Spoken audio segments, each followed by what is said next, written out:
प्रोक्तम् ये नमः। येन दौता गिरः पुंसां विमलैः शब्दवारिभिः तमस्तज्ञानजं भिन्नं तस्मै पाणिनये नमः। वाक्यकारं वररुचिं भाष्यकारं पतञ्जलिं पाणिनिं सूत्रकारं च प्रणतोऽस्मि मुनित्रयम्।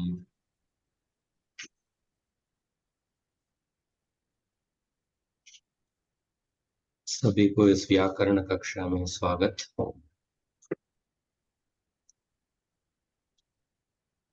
पिछले हफ्ते हमने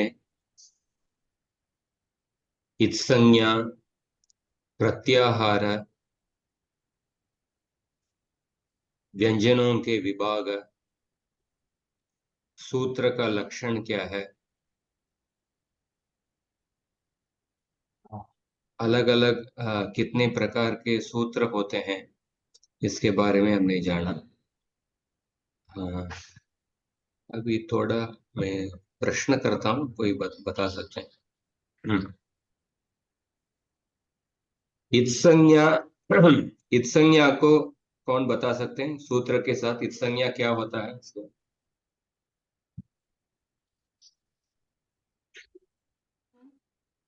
इत्संज्ञा के बारे में चर्चा किए थे। इत्संज्ञा क्या होता है, कौन सा सूत्र?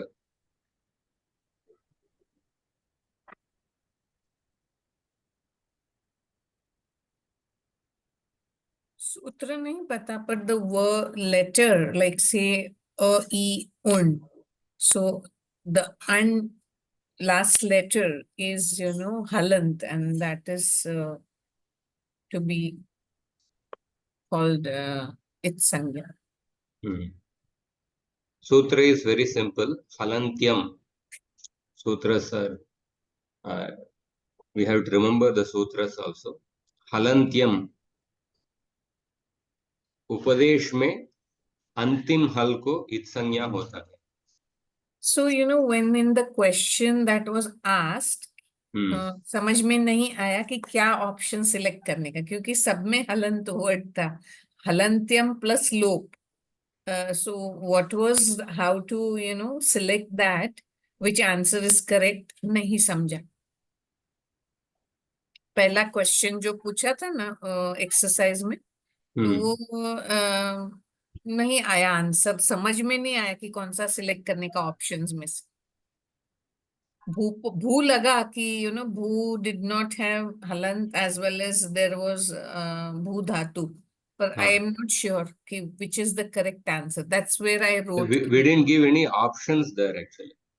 अच्छा, so वो नहीं समझा कि how to multiple choice options नहीं दिए थे। से हाँ, भू धातु देखिए, भू धातु में अंतिम वर्ण हल वर्ण नहीं है, व्यंजन नहीं है। हाँ, तो इधर इसलिए इधर कुछ इत्संज्ञा वर्ण इधर है ही नहीं भू में। मतलब वो एक ही चार में जिसमें हलंत वर्ड नहीं था। But then what was expected of us in that I did not understand how to answer. Yes, yes. If you could navigate us through that, how to go about, at least wasn't knowing how to go.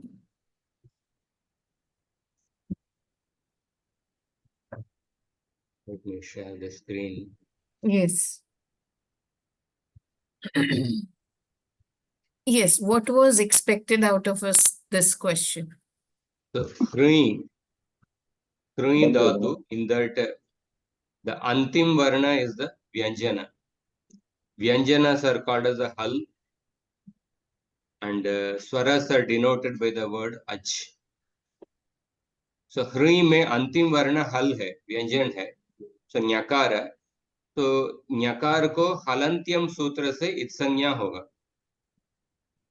इत्संज्ञा होने का प्रयोजन क्या है? तस्य लोप है, उसको लोप करना है। लोप मतलब क्या है? अदर्शनम लोप है। सो ह्रुई में न्यकार को इत्संज्ञा करके उसको लोप करना है। सो लोप करने के बाद क्या क्या होगा? केवल ह्रु बचेगा। So what is expected is that you just have to Hri dhatu, you have to start with that, and then the next step, in the bracket you write halantyam and tasya lopah, and then after that what will remain is hri. Only that much you have to write. So second would be T, and in the bracket halantyam plus And tasya lopa pa. yes, by halantyam and tasya lopah, pakara gets itsanya, and then itsanya becomes the itsanya letter disappears. So in bhu, what do we write? That there is no halantyam and tasya lopa, not Bhu possible. remains as bhu, that's all. Okay. So the next one, next question. Atagam will remain, will become takara Yes, will become lopa. takara lo, pakara lo, yai lo, bhu remains the same. Bhu So, remains. this is what was not understood by me in the first time. Today, now I understood that this was expected. Same happened with many questions further.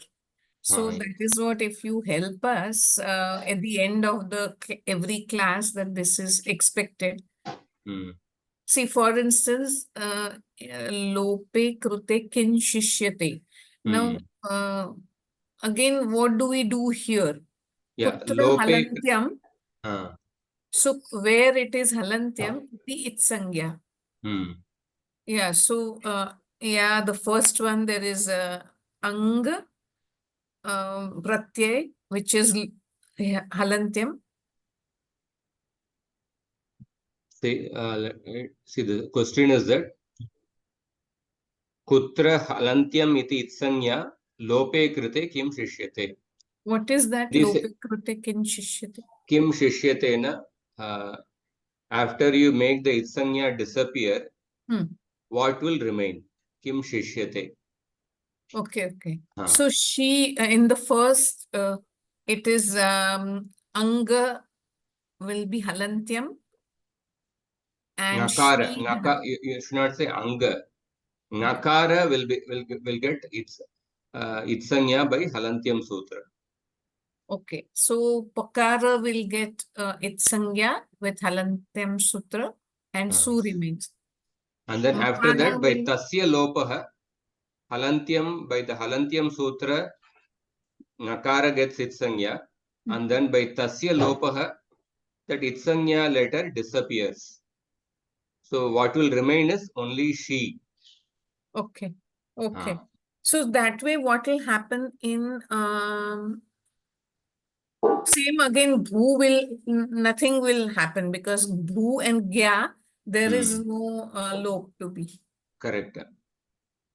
Okay. In bhu dhatu, the fifth one example, bhu dhatu, and then 10th example, nya dhatu. Yes. Here there is no antim letter, is not vyanjana. Yes. There is no itsanya. And also in the sixth example. Yes. Tha What is pratyaya. that?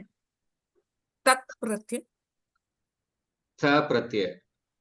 Ta Kakara, kakarottara takara, takarottara akara. Okay. The last letter is akara. Okay. Tha pratyaya, kakara, and then kakarottara takara, takarottara akara. So the antim letter is akara. So therefore here also in the tha pratyaya there is no itsanya letter. Okay. In all the other examples. But it sounds like tak, so ka can be halantyam. Guruji? No, first letter is kakara. So, Guruji, Ka. that in ikta pratyaya, that ik goes by lashakva tatite, and avashishyata, ta avashishyate. Which pratyaya? The sixth one. That lashakva tatite we have not yet taught that sutra. Okay. We have not taught the sutra. So far we have just taught regarding itsanya only two sutras. Halantyam and tasya lopa. Okay. So we are only expecting the application of these two sutras. Shamita. So ta pratyaya, you see the first letter is kakara. Second letter is takara. Okay. And then third letter is akara. That is ta pratyaya. So the bhu adesha ta pratyaya and nya dhatu. In these three examples, the antim letter is not hal. The antim letter is ach. It is swara. So therefore, in these three examples, halantyam and tasya lopaha will not be applied. All the other examples, shing dhatuhu. So in this, nakara gets itsanya by halantyam sutra. And then itsanya का लोप होने के बाद किम अवशिष्यते, she इति अवशिष्यते, केवल she बचेगा. सुप्रत्यय में केवल सु बचेगा. नुम आगम में मकार का इत्संज्ञा होके नु बचेगा. डुक्रुई धातु में ञकार का इत्संज्ञा होके डुक्रू बचेगा. तो ये Yes. समझ में आया क्या?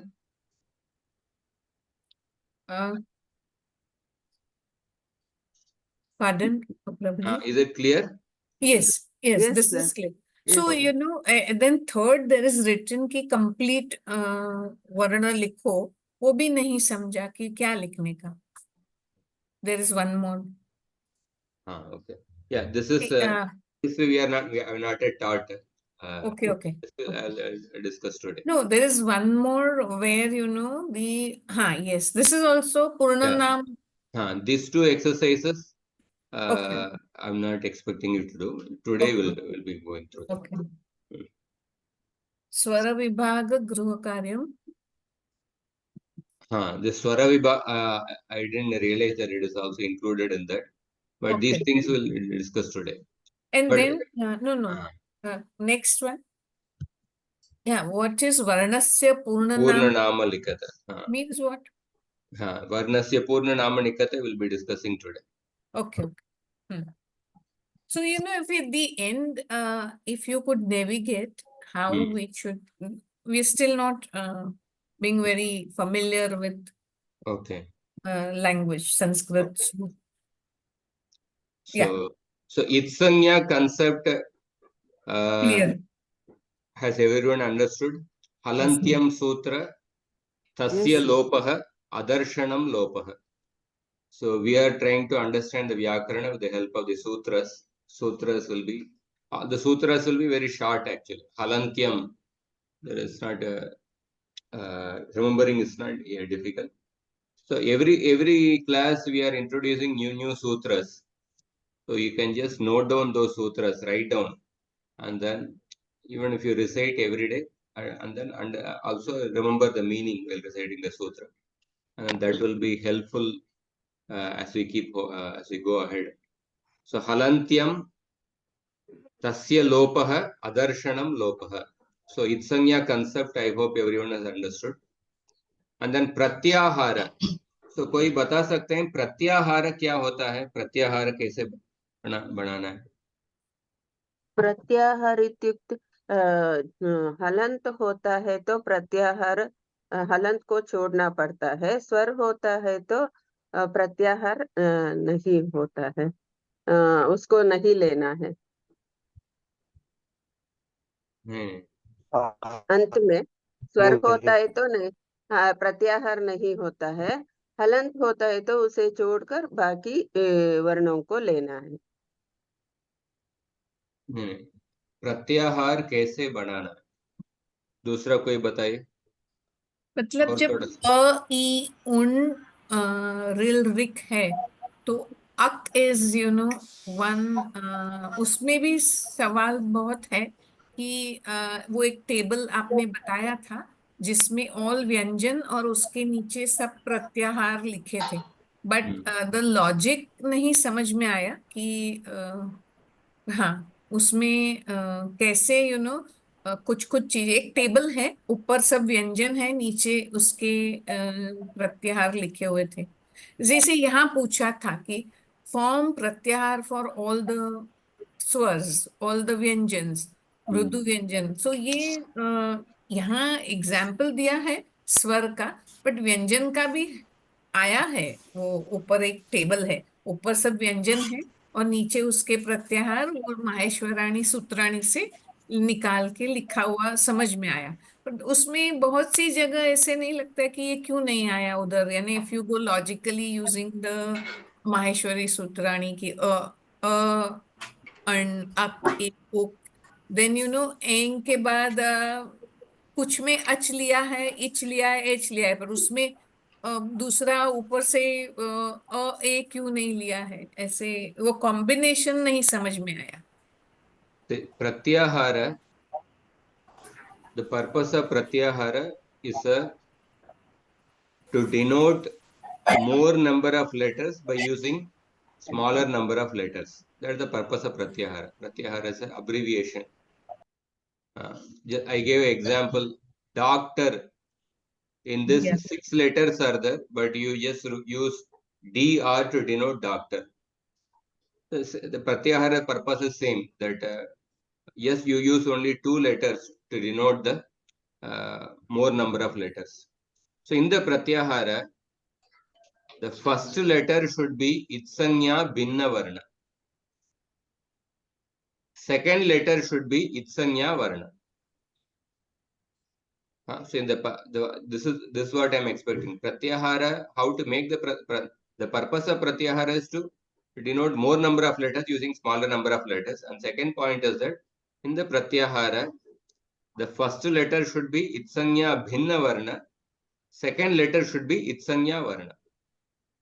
And then that when you form the pratyahara, that pratyahara will denote all the letters starting from the first letter till the last letter, that is itsanya binna varna to itsanya varna letter. So in between, whichever is the itsanya letters, you have to omit that. itsanya varna letter को छोड़ के बाकी सभी itsanya भिन्न अक्षरों को आपको लेना है. तो सर जब प्रभु जी व्यंजन बोलते हैं तो व्यंजन में which will be it sanjna and which will not be it sanjna. अभी व्हाट वी, और may be I understood wrong, कि ऑल स्वराज looked non it sanjna word, not non it sangya, and the vyanjans are it sangya, meaning they are halant. So No, when we say not form all the working, व्यंजन are its संज्ञा. उपदेश के अंतिम व्यंजन को ही संज्ञा होता है. हलंत्यम सूत्र, हल अंत्यम, अंत्यम so how उपदेश will के we form अंतिम. for all vyanjan? Example. See, let us see the Maheshwara Sutra. Yes.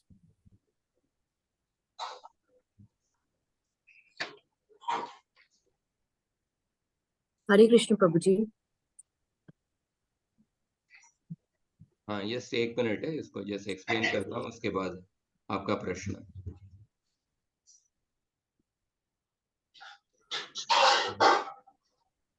ये देखिए, ये माहेश्वर सूत्र है. Yes. सो हलंत्यम सूत्र से हमको इत्संज्ञा मिलता है. हलंत्यम Yes. सूत्र का अर्थ क्या है? उपदेश के अंतिम हल, उपदेश के अंतिम हल को इत्संज्ञा होता है. उपदेश मतलब माहेश्वर सूत्र उपदेश के अंदर आता है. तो माहेश्वर सूत्र में अंतिम व्यंजन को ही इत्संज्ञा होता है. हयवरट में ह को इत्संज्ञा नहीं है, य को नहीं है, व र को नहीं है, केवल ट का इत्संज्ञा है. तो सभी व्यंजनों को नहीं, अंतिम व्यंजन को ही इत्संज्ञा होता है. तो Yes. आई ऊण में देखे अंतिम वर्ण व्यंजन है नकार, इसको इत्संज्ञा होता है हलंत्यम सूत्र से. तो अभी प्रत्याहार बनाने का सूत्र है आदिरंत्येन सहेता. सो प्रत्याहार के आदि वर्ण इत्संज्ञा भिन्न वर्ण होना चाहिए. प्रत्याहार के अंतिम वर्ण इत्संज्ञा वर्ण होना चाहिए. सो माहेश्वर सूत्र में देखिए, माहेश्वर सूत्र में 14 सूत्र है. अंतिम वर्ण इत्संज्ञा का वर्ण है. The light yellow colour is mention, मतलब इत्संज्ञा का वर्ण. वो इत्संज्ञा का वर्ण को लेना है और उसके पहले वर्ण इत्संज्ञा भिन्न वर्ण लेना है. That should be, that इत्संज्ञा का वर्ण should be before that, that letter should be before that इत्संज्ञा वर्ण. If I take suppose rul rik kakara, but the first letter should be before the kakara. It should be ak or ik or uk, not some letter after the kakara. Ye, you cannot take ye. Ye. Some letter before that. पहला letter इत्संज्ञ का भिन्न वर्ण होना चाहिए. Second letter should be इत्संज्ञ का वर्ण. And then उसके बीच में जो भी इत्संज्ञ का लेटर्स है उसको ओमिट करके whatever letters are coming, that pratyahara denotes those letters. So there is one table down, if we could go into that, where all Vyanjans are written on the top. Yes. Now, here, you know, when you say, yeah, the third one, in, why there are no other, because from a, I, un, ril, rig, a, ong. So वो खाली ए ओंगी क्यों है? Why all are? या आपका प्रश्न सही है. नकार इत्संज्ञाओं के अंग प्रत्याहार भी हो सकता है. इंग प्रत्याहार भी हो सकता है. Yes. Technically all these pratyaharas are possible. So इसलिए मैं बताया था कि माहेश्वर सूत्र में कुल मिला के अराउंड 300 प्रत्याहारास आर पॉसिबल. Okay. पर पाणिनि ऋषि अपने अष्टाध्यायी में उन्होंने 44 प्रत्याहार ही उपयोग किए हैं. Oh, so we have to learn these by heart and not question why, you know, that cannot be, this cannot be. Is that better way? Technically, those pratyaharas are possible. It's not that the pratyaharas are possible according to the rule Adi Rantyena Saheta. First letter should be Itsanyaka Binna Varna, second letter should be Itsanyaka Varna. So Ang pratyahara is possible.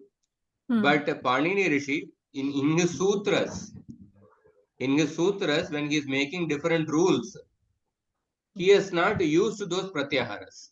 Yes. So therefore, only those pratyaharas which are used by Panini Rishi in the Ashtadhyayi, those pratyaharas are listed in this table. Okay. Other pratyaharas are also possible.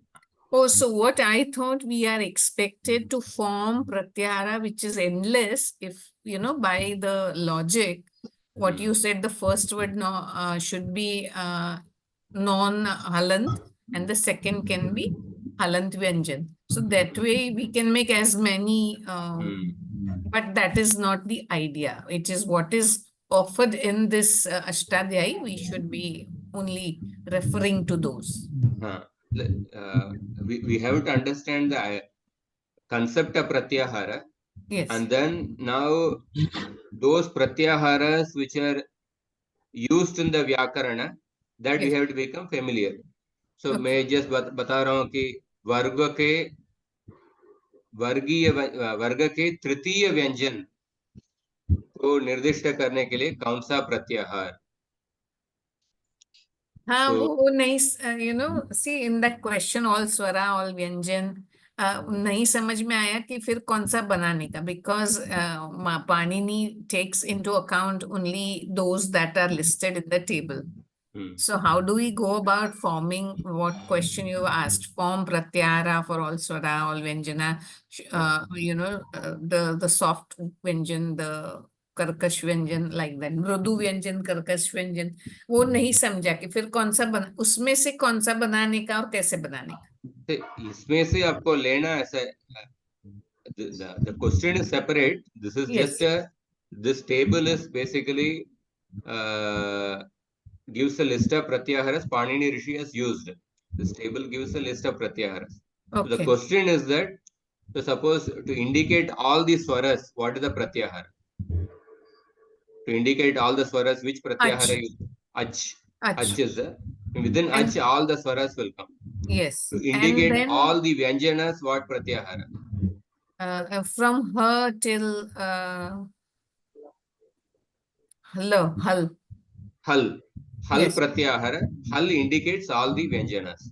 Okay. So then if we go further down, मृदु to indicate the वर्ग के प्रथम अक्षर और द्वितीय अक्षर, सिर्फ इनको निर्दिष्ट करने के लिए कौन सा प्रत्यय? वर्ग के प्रथम और द्वितीय अक्षर कोई बता सकता है? हाँ, खर प्रत्याहार खर 11, 13, 11, 12, 13. वर्ग के प्रथम और द्वितीय वर्ण, Yes. केवल 11 और 12 खई प्रत्याहार। 13 में तो शशसर है, श हाँ। श स, ये वर्गीय व्यंजन नहीं है। हम्म, तो वर्गीय व्यंजन मतलब ख वर्ग, च वर्ग, ट वर्ग, त वर्ग, प वर्ग, ये वर्गीय व्यंजन है। हम्म. और उसके अलावा जो अवर्गीय व्यंजन है, य व र ल, य व र ल को क्या कहते हैं, कोई बता सकते हैं? अंतस्थ व्यंजन. अंतस्थ यट वर्ण, अंतस्थ य व अंतस्थ. र ल को अंतस्थ वर्ण कहते हैं। और श श स ह, इनको क्या कहते हैं? उष्म व्यंजन. ऊष्म वर्ण, ऊष्म ऊष्म वर्ण। सो अभी वर्ग के प्रथम और द्वितीय वर्ण को निर्दिष्ट करने के लिए कौन सा प्रत्याहार? कई खई, खर प्रत्याहार खई प्रत्याहार। नो, खर क्यों बता रहे हैं, फिर से गलत बता रहे हैं। अभी मैं बताया था ना, वर्ग के प्रथम और द्वितीय वर्ण ख ख, छ छ, ठ ठ, थ थ, फ फ, इन 10 वर्णों को इंडिकेट करने के लिए कौन सा प्रत्याहार? खई प्रत्याहार। ये समझ में आया क्या सबको? Yes. Yes. तो वर्ग के केवल तृतीय वर्ण को इंडिकेट करने के लिए कौन सा प्रत्याहार? जब गड़ दश. हाँ, प्रत्याहार जश आपको बताना है। ओ, जश प्रत्याहार जश. जश शब. प्रत्याहार, तो जश. जश प्रत्याहार। वर्ग के चतुर्थ वर्ण को बताने के लिए कौन सा प्रत्याहार? जश घश. जश हाँ, चतुर्थ इज घ, नो, सो घश. वर्ग, हाँ क्या बताए? घड जश घड धश. जश गड़दश में सिर्फ 3 वर्ण है। वर्ग के चतुर्थ वर्ण मतलब पांचों जमय वर्गों के गणदश जश जश झष प्रत्याहार। No, झष how प्रत्याहार can के अंदर वर्ग के चतुर्थ वर्ण आता है। ये समझ में आया क्या? जश जी के प्रभु। अंदर झ जश. भ घ ड ध, जब घड़ जब गड़ दश है ना, तो ने तो फोर्थ लेटर पूछा, तो फोर्थ इज घ. घ comes in the 9th, no, घड़ दश. वर्ग के चतुर्थ वर्ण कितने चतुर्थ वर्ण है? ख वर्ग का घ है, छ वर्ग का झ है, और ठ, ढ, और ध, और भ, ये पांचों वर्ण आपको आना चाहिए, वो प्रत्याहार वर्ग के चतुर्थ वर्ण। See, the chaturtha varna of each varga, ka हाँ, varga is gha, ka kha ga gha, cha cha jai za, ka gha za dha da bha. so these जश 5 letters should come within a pratyahara. Which pratyahara? That is जश jash pratyahara. Just 8 and 9 together will be the varga ke chaturtha varna. yes. I thought how that If 10 you take only 9, only the dash. the only 3 letters are coming. But all the vargiya vyanjan, Yes. the 5 vargiya vyanjan, Yes, yes. so 8 and 9 together, jash pratyahara. Okay. वर्ग के तृतीय और चतुर्थ वर्ण, इन दोनों को, Gada, तृतीय और चतुर्थ वर्ण, इन सबको इंडिकेट करने के लिए कौन सा प्रत्याहार? ja, 10 and 11. आपको प्रत्याहार बताना है. I am Oh. asking the pratyahara means you cannot tell the number, you have to tell the pratyahara is formed by itsanyaka binna varna and itsanyaka varna antim. Jav, jav. जश जश प्रत्याहार, जश प्रत्याहार. Just still means 8, 9, 10. So you have to just tell the pratyahara. Okay, Jash. जश प्रत्याहार. सो अंतस्थ वर्ण को बताने के लिए कौन सा प्रत्याहार? Hi, Varat. This is not a pratyahar, wrong No, answer. no. Hi, No. hut, hut. Hut. Yan.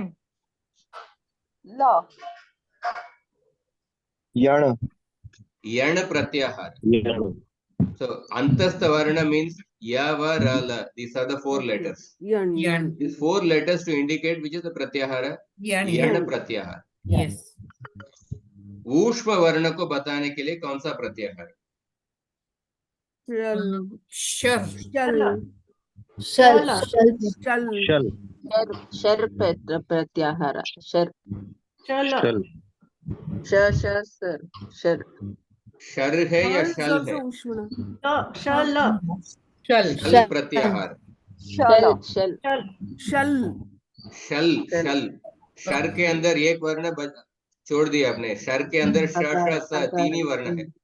ऊष्म वर्ण 4 वर्ण है. श श स ह. Hal. शल प्रत्याहार. Yes. सो इस तरफ प्रत्याहार को you have to become familiar with the pratyahara. Yes. ऊष्म वर्ण का क्या प्रत्याहार है. और सपोज मैं प्रत्याहार बताता हूँ, उसके अंदर क्या वर्ण है तुरंत बताइए. तो अभी तक आपको पास माहेश्वर सूत्र कंठस्थ होना चाहिए. Yes. तो मैं बताता हूँ. अख, इसके अंदर क्या क्या वर्ण है? A, I, U, R, R. आ ई उ रुल रु. करेक्ट. हाँ. झई, झई के अंदर क्या क्या वर्ण है? Jabai. Jab. ना, यकार. झ and second letter is yakara. झई. झ भ घ ढ ध ज ब ग ड द फ फ छ ठ थ च ट त व क प. हाँ. तो झई के अंदर जबग J and जबगड़दश, B. J झवई and B. गड़दश, जबगड़दश, क प च ट त च टतौ कपई. क प. Kapai. So yeah, yeah. That kapai, Okay. still that yakara, whatever is the letters.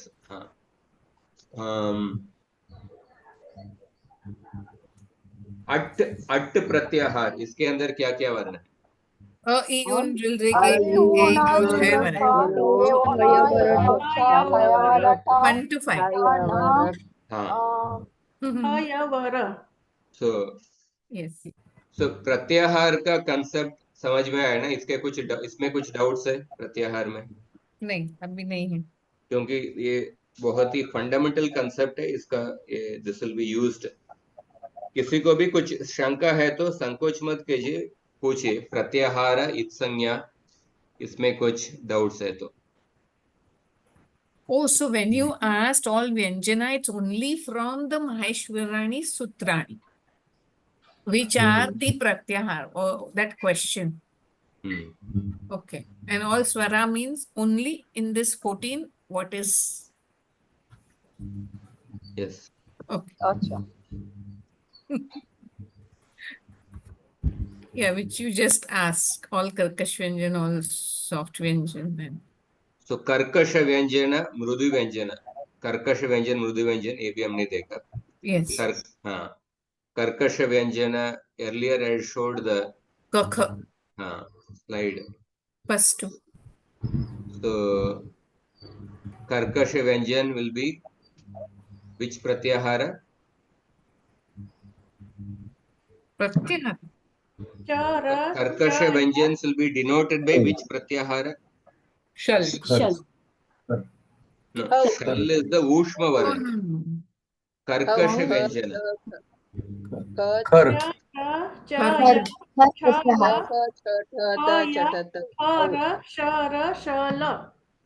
सिर्फ आपको प्रत्याहार बताना है. कर्कश व्यंजन को प्रत्याहार मतलब I am just expecting only 2 letters to say. खर प्रत्याहार. खर. खर प्रत्याहार को अंदर जो भी वर्ण है वो कर्कश व्यंजन है. ख प छ ट त च ट त ख प श श स. Yes. Yes. हाँ, मृदु व्यंजन के लिए निर्दिष्ट करने के लिए कौन सा प्रत्याहार? म या जश म या एंड अंतस्थ हर्ष प्रत्यय हर्ष म या I am again asking, when I am asking the question, which is the pratyahara, I am just expecting 2 letters. Zash. प्रत्याहार में आपको जब प्रत्याहार बताना है बस। मृदु व्यंजन में, मृदु व्यंजन को इंडिकेट करने के लिए कौन सा प्रत्याहार? म या म हर्ष या प्रत्यय गलत आंसर है। म या पंचम में पंचम आते जश ना प्रत्यय प्रत्याहार में? हर्ष प्रत्यय अंतस्थ तृतीय Jash na. मृदु व्यंजन जश क्या होता है? वर्ग Sha के sa. तृतीय तृतीय चतुर्थ तृतीय पंचम चतुर्थ वर्ण यश प्लस स्मृतिवज्जनम अंतस्थ प्लस यश अंतस्थ स्मृतिवज्जनम Jaba gada dash kafa chanta ta. Kha nahi hai jaba gada. ज्ञानमानम जबै Jash. गडदश Jash. जब गडदश सो ञश महेश्वर म न झ भ घ ढ ध ज भ ञश ग ढ द ख ग घ ङ मृदु व्यंजन के लिए आई एम जस्ट आस्किंग प्रत्याहार है, ओनली 2 letters. आपको इतना प्रत्याहार मतलब only you have to give the answer. कर्कश व्यंजन, मृदु व्यंजन हमने पहले पढ़ लिए हैं. कर्कश व्यंजन के लिए कौन सा प्रत्याहार? वर्ग के प्रथम द्वितीय वर्ण श श स, इसके लिए क्या प्रत्याहार? और मृदु हर्ष व्यंजन हर्ष तृतीय प्रत्यय चतुर्थ पंचम वर्ण और य र ल व ह, इनके लिए क्या हर्ष प्रत्याहार? प्रत्याहार हर्ष प्रत्याहार हर्ष प्रत्याहार. सो तृतीय चतुर्थ पंचम वर्ण य र ल व ह, इन वर्णों को उच्चारण करने में मृदुता को हम महसूस कर सकते हैं. You can experience softness. कर्कश व्यंजन को उच्चारण करने कौन के सा समय आया इसमें नहीं समझा. मृदु में which प्रत्याहार? तृतीय चतुर्थ पंचम वर्ण य र ल व ह. तो आप देखिए तृतीय चतुर्थ पंचम वर्ण और Yes. य र ल व ह, तो क्या होगा? यश यम न हर्ष Harsh. प्रत्याहार. Yes. य व र ल ह and then वर्ग के तृतीय चतुर्थ पंचम, from fifth Yash Yash Maheshwara Sutra to the 10th Ten. Maheshwara Sutra. Yes. Harsh. Harsh Pratyahar. So Harsh these will be is. very commonly used in the sutras. Harsh and Kar. Harsh Pratyahara, Kar Pratyahara, they will be very commonly used.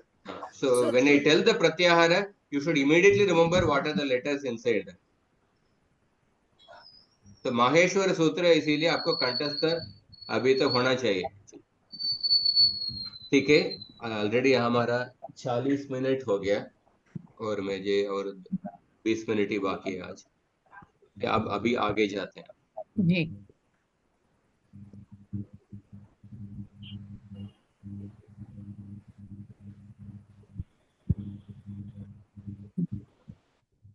तो अभी स्वरों के विभाग के बारे में आज जानेंगे. स्वरों के अंदर क्या क्या विभाग होता है. तो सबसे पहले ह्रस्व दीर्घ प्लुत. स्वरों को ह्रस्व दीर्घ प्लुत ये हम सब लोग जानते हैं. ऊ कालोच ह्रस्व दीर्घ प्लुतः, ये सूत्र है. So hrasva, dirgha and pluta are the 3 sanyas. So पिछले कक्षा में हम सूत्र के लक्षण के बारे में बताए थे और 6 टाइप के सूत्र, उसमें एक सूत्र है संज्ञा सूत्र. The different technical terms, they are defined in the संज्ञा सूत्र. So hrasva, dirgha and pluta, they are 3 sanyas. So एक मात्रा काल स्वर को ह्रस्व संज्ञा मिलता है, द्विमात्रा काल स्वर को दीर्घ संज्ञा और त्रिमात्रा काल को प्लुत संज्ञा मिलता है. So प्लुत संज्ञा is denoted by, after the swara there is the 3 symbol. When you put a 3 symbol, that is the प्लुत संज्ञा. तो ह्रस्व दीर्घ प्लुत केवल स्वरों के लिए होता है, व्यंजन के लिए नहीं होता है। सूत्र इज ऊकालोच ह्रस्व दीर्घ प्लुतः, ऊकालोच ह्रस्व दीर्घ प्लुतः। In the ekamatra, dvimatra, trimatra, there are also the rishis have given a very precise definition. जब मुर्गी सुबह सबसे पहले आवाज करती है, उस आवाज के लिए कितना मात्रा होता है उसको एक मात्रा कहते हैं। और उसके बाद दूसरा आवाज जब देती है उसके लिए जो मात्रा है उसके लिए 2 मात्रा काल होता है। और उससे अधिक, उससे ज्यादा मात्रा, उससे अधिक वाला उच्चारण जब करते हैं उसके लिए प्लुत 3 मात्रा काल होता है, ऐसा ऋषियों ने बताए हैं। पर in the initial stage I'm just going to give a very first level meaning, because हर एक स्वरों के बारे में, स्वरों के विज्ञान के बारे में आप शिक्षा शास्त्र में और डिटेल्ड पढ़ सकते हैं। इसके बारे में काफी रिसर्च करके बताए हैं, पर हम आरंभिक स्तर में first level meaning, first level understanding of the sutras, only that much we are going to stick to. तो बेसिकली ह्रस्व को पहले स्वरों को ह्रस्व दीर्घ प्लुत इन तीन प्रकार में विभाग कर सकते हैं। एक मात्रा काल, द्विमात्रा काल, त्रिमात्रा काल। सूत्र क्या है? ऊकालोच ह्रस्व दीर्घ प्लुतः। ऊकालोच ह्रस्व दीर्घ प्लुतः, a simple meaning of the sutra. I'll explain that meaning also. यस्य स्वरस्य उच्चारण कालः उ इत्यस्य उच्चारण काल सदृशः अस्ति, सः स्वरः ह्रस्वः नाम्ना ज्ञायते। जिन स्वरों के उच्चारण काल ऊ के सदृश समान होता है, उस स्वर को ह्रस्व स्वर ऐसा बोलेंगे। जैसे अ, ई, उ, ऋ, ल, ये सब ह्रस्व संज्ञक स्वर है। और यस्य स्वरस्य उच्चारण कालः ऊ इत्यस्य उच्चारण काल सदृशः अस्ति, सः स्वरः दीर्घः नाम्ना ज्ञायते। जिन स्वरों के उच्चारण काल ऊ के समान होता है, उसको, उस स्वर को दीर्घ ऐसा बोलेंगे। आ, ई, उ, ऋ, ये, ऐ, ओ, औ, ये सब दीर्घ संज्ञक स्वर हैं। और यस्य स्वरस्य उच्चारण कालः ऊ, मोर देन 2 मात्रस, ऊ इत्यस्य उच्चारण काल सदृशः अस्ति, सः स्वरः प्लुतः नाम्ना ज्ञायते। आ, ई, उ, ऋ, ल, ये, all these are pluta sangyaka. Pluta sangyaka, the denotion is that you write a 3 after that. Prabhuji, one question. One example of the Pluta swara used in our day-to-day life. When do we use this? Generally using sambodhana. When you call for a person, especially somebody is a little distant place. Suppose you are a person is the Rama. So I showed the table for the Rama Shabda. Sambodhana. Hey Rama.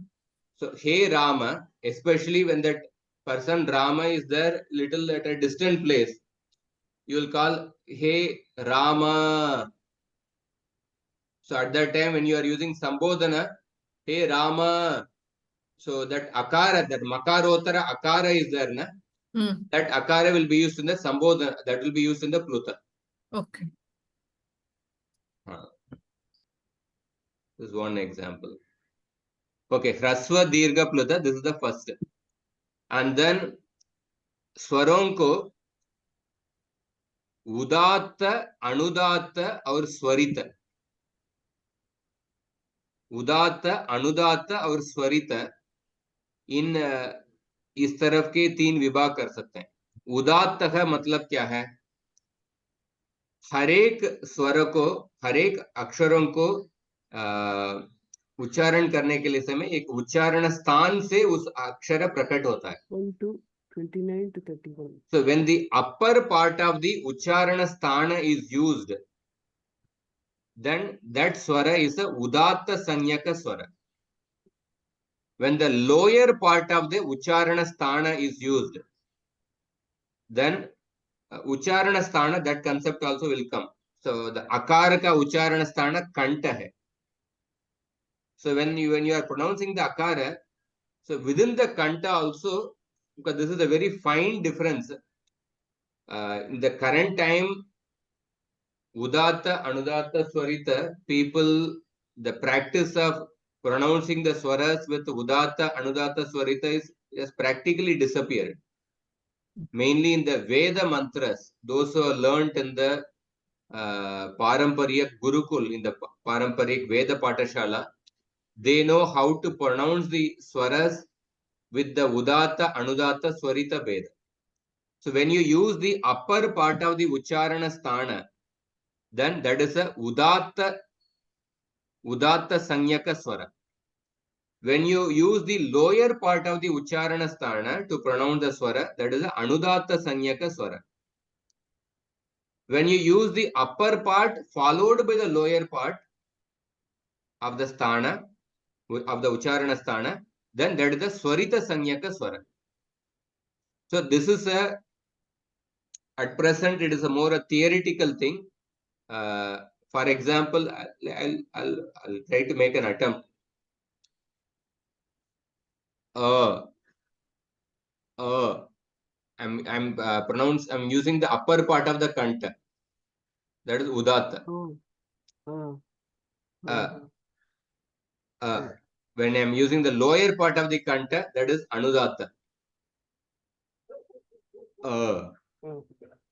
Upper followed by lower part, that is swarita. So this is a, like, I am also I also not learned how to pronounce udatta, anudatta, swarita in the Parampariyak Paddhati. So I cannot exactly say that how to pronounce udatta, anudatta, swarita, but I'll send some videos regarding this. And many teachers whom I learned, even some of them, many of them, because they theoretically explained that, but they also, they did not exactly demonstrated, they did not demonstrate how to pronounce udatta, anudatta, swarita. But at least theoretically, I am explaining. स्वरों को उदात्त, अनुदात्त, स्वरित इन 3 वेदों को में भी उच्चारण कर सकते हैं. Upper part of the sthan, lower part of the sthan, upper followed by lower part of the sthan. तो उदात्त संज्ञक स्वरों के लिए कोई भी चिन्ह नहीं है. अनुदात्त संज्ञक स्वरों के लिए in the bottom there is a horizontal line, and swarita संज्ञक स्वरों के लिए in the top there is a vertical line, that is udatta, anudatta, swarita. So इसके लिए 3 सूत्र है. उच्चैर उदात्तः, नीचैर अनुदात्तः, समाहारः स्वरितः. ये 3 सूत्र है. उच्चैर उदात्तः 3 संज्ञा सूत्र, अगेन दिस संज्ञा सूत्र. उच्चैर उदात्तः, नीचैर अनुदात्तः, समाहारः स्वरितः. तो स्वरों को इन 3 भेद में डिवाइड कर सकते हैं, उदात्त, अनुदात्त, स्वरित. सो अभी देखिए, सपोज अकार को ह्रस्व, दीर्घ, प्लुत, फर्स्ट लेवल ऑफ डिवीजन. और ह्रस्व आकार को उदात्त, अनुदात्त और स्वरित, इस 3 टाइप में. दीर्घ आकार को उदात्त, अनुदात्त, स्वरित. प्लुतों को भी उदात्त, अनुदात्त, स्वरित. You can see the notation. Is it clear? Udatta, anudatta, swarita, at least theoretically.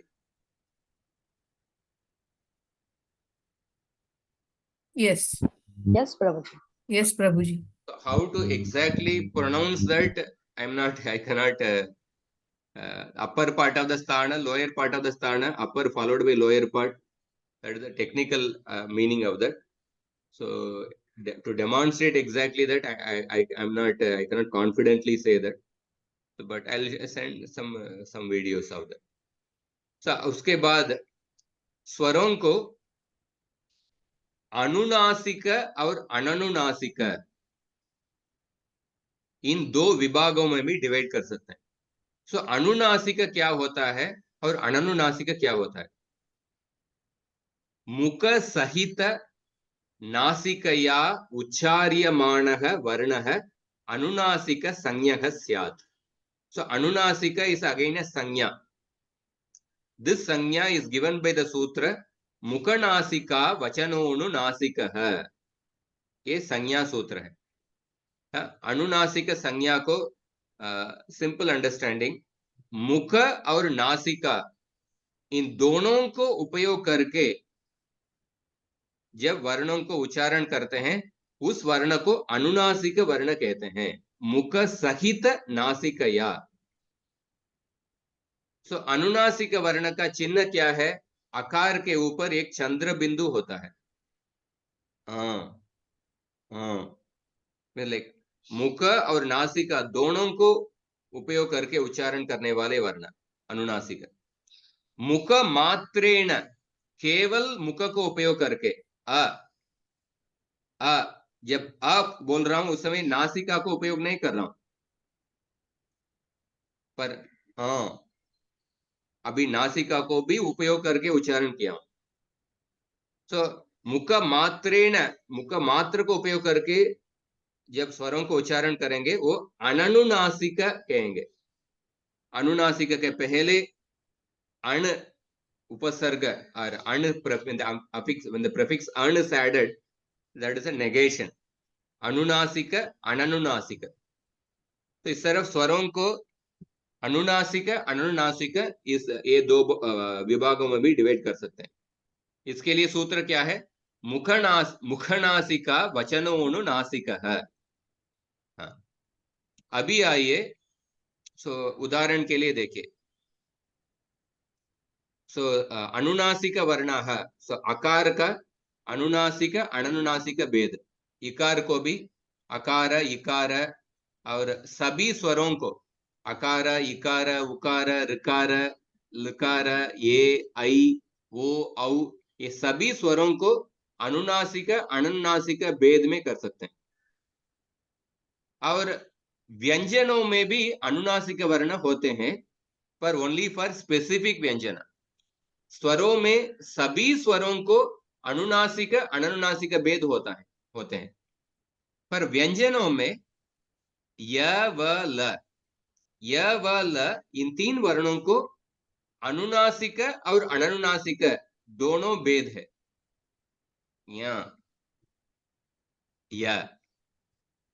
या मैं केवल ये मुख को उपयोग करके उच्चारण किया हूं.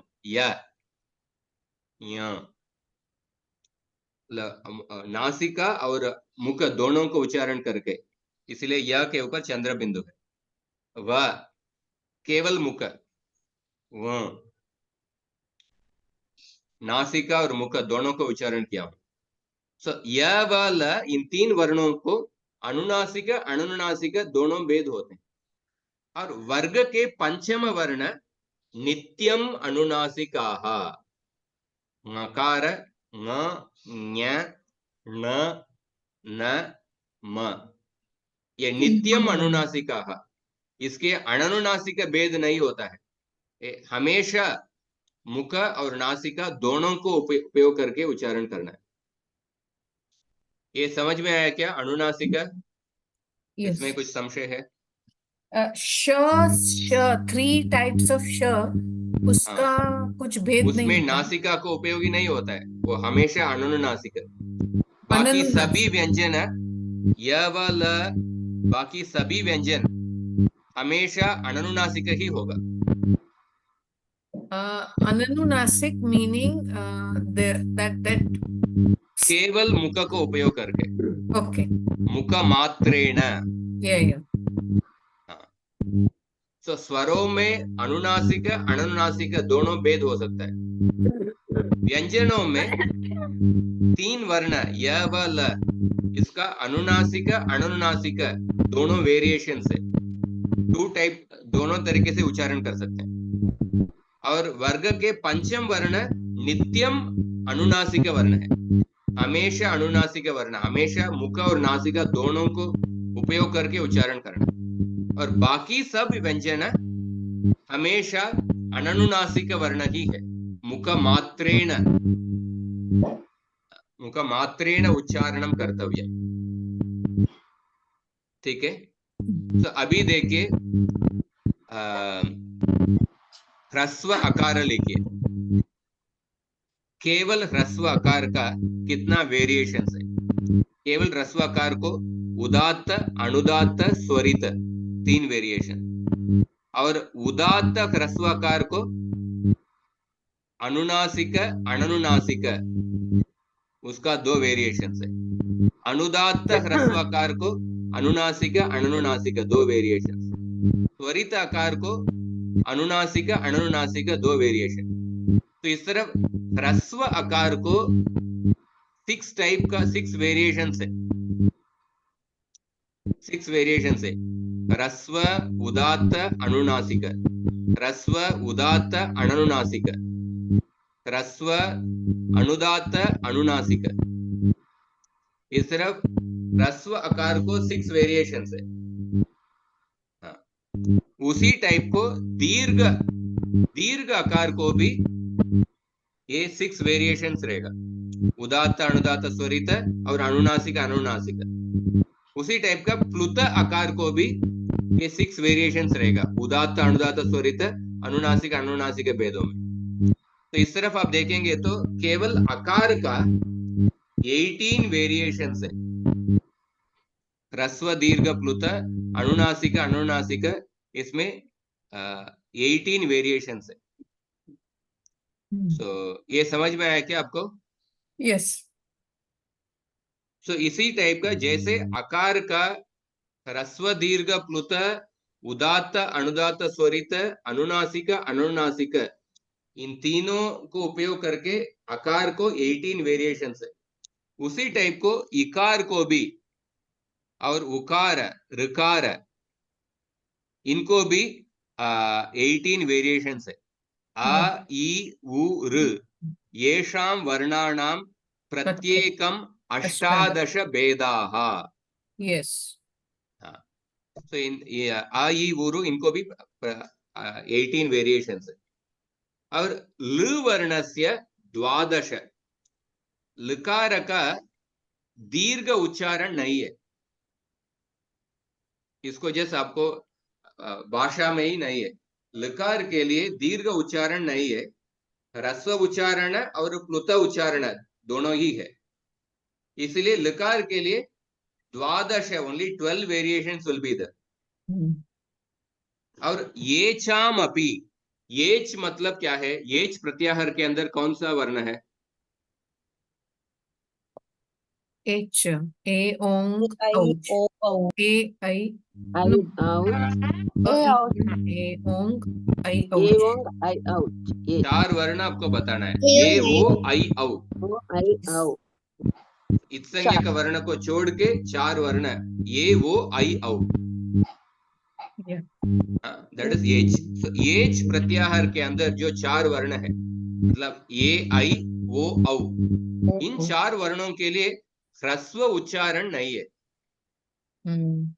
तो इसीलिए इन 4 वर्णों के लिए 12 केवल 12 वेरिएशन है।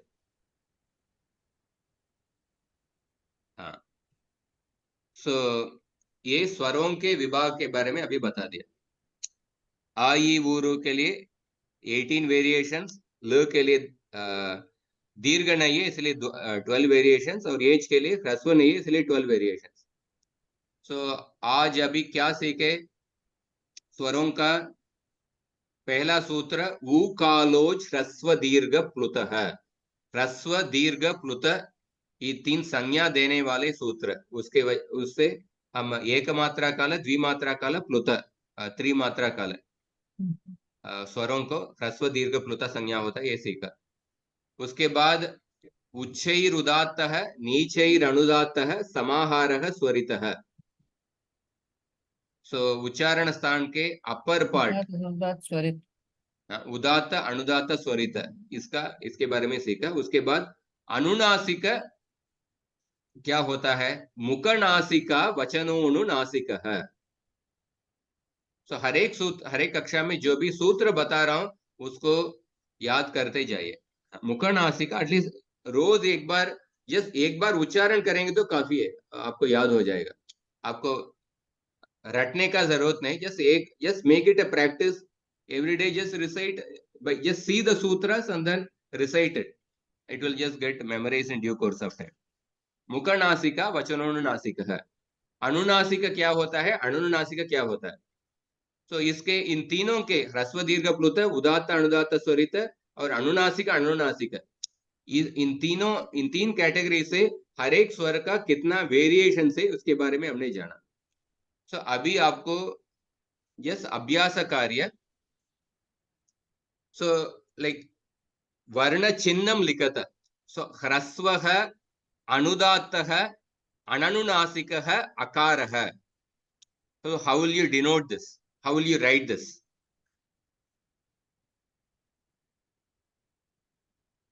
ह्रस्वः अनुदात्तः अननुनासिकः अकारः। So you have to write akara, ह्रस्व akara, anudatta. So anudatta, therefore there will be a horizontal line in the bottom. Ananunasika, therefore there is no chandra bindu. Basically it will be denoted by akara, and then there will be in the bottom there will be a line. Is it understood? अनुदात्तः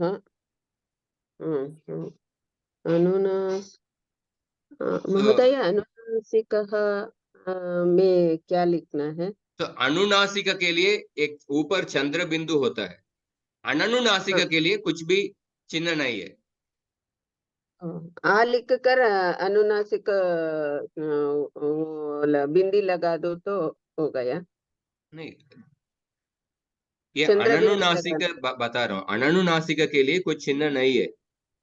अनुनासिक होगा तो ऊपर चंद्र बिंदु लगाना है। इधर ये अननुनासिक का प्रश्न है, इसके लिए कुछ चिन्ह नहीं है। और उदात्त अनुदात्त स्वरित का चिन्ह क्या है? उदात्त के लिए कुछ भी चिन्ह नहीं है, अनुदात्त के लिए नीचे एक हॉरिजॉन्टल लाइन, और आपको केवल आकार अंदर नीचे एक लाइन ऐसा चिन्ह रहेगा। और दूसरा देखिए, प्लुतः स्वरितः अनुनासिकः एकारः। सो एकार, एक के बाजू में वो तीन जैसा लिखते हैं ना? हाँ, वो उसके बाद प्लुत का ए और उसके ऊपर सीधा लाइन, ए के ऊपर स्वरित का ऊपर लाइन, ऊपर वर्टिकल लाइन होगा। हाँ, ऊपर लाइन वर्टिकल और लाइन। प्लुत है इसलिए ए के बाद 3 विल बी देयर। अनुनासिक के लिए चंद्र बिंदु भी रहेगा, एक के ऊपर चंद्र बिंदु। So the vertical line plus chandra bindu. हाँ, यस, ओके, वर्टिकल लाइन भी रहेगा और चंद्र बिंदु भी रहेगा। ये समझ में आया क्या? That is एकार। प्रभु जी, एकार के लिए, एकार के लिए ये so how do you write that? Ekar is just ये actually. No, the entire thing you write as ए, or you write a alphabet, chandra bindu and the vertical line, and yeah, प्लुतका that 3, plutaka 3. So a, that's swar a, then vertical line and chandra bindu and 3. Yes, that is the chinna. Maybe next time I'll just show you I'll get a pen. Yeah, that is the chinna. दीर्घः उदात्तः अनुनासिकः उकारः। So दीर्घ उकार, so उकार with the tail will be there. हाँ, दीर्घ उकार। और उदात्त है, उदात्त के लिए कुछ चिन्ह है क्या? नहीं, उदात्त के लिए चिन्ह नहीं है। नहीं, अनुनासिक के लिए चिन्ह है क्या? चिन्ह है, यस, चंद्र बिंदु। ऊपर चंद्र बिंदु रहेगा, तो आपको Yes. दीर्घ उकार ऊपर चंद्र बिंदु लिखना है। जैसे Like ओम माम में क्या? लिखते हैं, The ओम में example is लिखते हैं, mom. Yeah, om. but that vertical line will not be there. Because the vertical line will be only for Swarita. So this last third one will be like om. हाँ, Okay. Not om, only Chandra Bindu. No? Om is rasva or dirgha? दीर्घ उकार, you know how to write, ना? दीर्घ उकार, Yes. दीर्घ उकार followed by that the tail is the दीर्घ उकार and then अनुनासिक का चिन्ह, बस। Yes. So for example, so now varnasya purna nama likata, describe this varna. How will you describe? प्रथमः अनुनासिकः, हस्व, then प्लुतः अनुदात। द्वितीयः, हाँ, एक बताइए। Anudat. हाँ, सुनील जी आप बताइए। तो जैसे Anudat. इसमें बताया गया था, इसी टाइप को आपको डिस्क्राइब करना है। हाँ, Anudatah Ananunasikah Akarah. अनुदात्तः Ananunasikah Akarah. गलत है, नहीं, दीर्घ दीर्घ गलत है, नहीं, सॉरी, हस्व, Underline जो है वो क्या है? हस्व, अनुदात, अनुनासिक, अकारः, ह्रस्वः, अनुदात्तः, अनुनासिकः, अकारः। नहीं, अंडरलाइन क्या है? अंडरलाइन, दैट इज व्हाट अनुदात्त, उच्चैर उदात्त नीचैर अनुदात्त समाहार स्वरितः। उदात्त अनुदात्त स्वरित, आई ऑलरेडी एक्सप्लेन्ड दैट। अनुदात्त is the lower the hyphen उदात्त is के लिए under. कुछ चिन्ह नहीं है, अनुदात्त के लिए नीचे एक हॉरिजॉन्टल लाइन है, स्वरित के लिए ऊपर वर्टिकल लाइन है। हाँ। ये This ह्रस्व is है, ह्रस्व है, ह्रस्व अनुदात्त है, अनुनासिक है और अकार है। Yes. तो ये सेकंड बताइए। ह्रस्व प्लुत, ह्रस्व गलत है, Dirgha Pluta. दीर्घ गलत है, लकार स्वरितः, प्लूत, स्वरितः, प्लूत उदात अनुनासिका, लकार है, प्लुत है, प्लुत है, स्वरितः, उदात्त है, अननुनासिक है, लकार है। लुकार। हाँ, ओहो, yes. और I have to leave immediately. This is aukara. This is what दीर्घ है। This is always in दीर्घ, दीर्घ है, स्वरितः, स्वरितः, अनुनासिकः, अननुनासिकः, अनुनासिकः। औकारः, औकारः, औकारः। Okay, yes. So like that you have to do the griha karya. With this will end actually. Okay. Prabhuji, is this mailed or is this in the group you have provided? This document I'll share. Okay, in the group or in the mail? The group I'll share. Group. Okay. Okay. Hare Krishna, Prabhuji. Hare Krishna, Prabhuji. Thank you. Hare Krishna. It was Hare little Krishna better Prabhuji, in धन्यवादाः। धन्यवादः प्रभुजी। Hare Krishna. Hare Krishna. धन्यवादः प्रभुजी। Hare Krishna.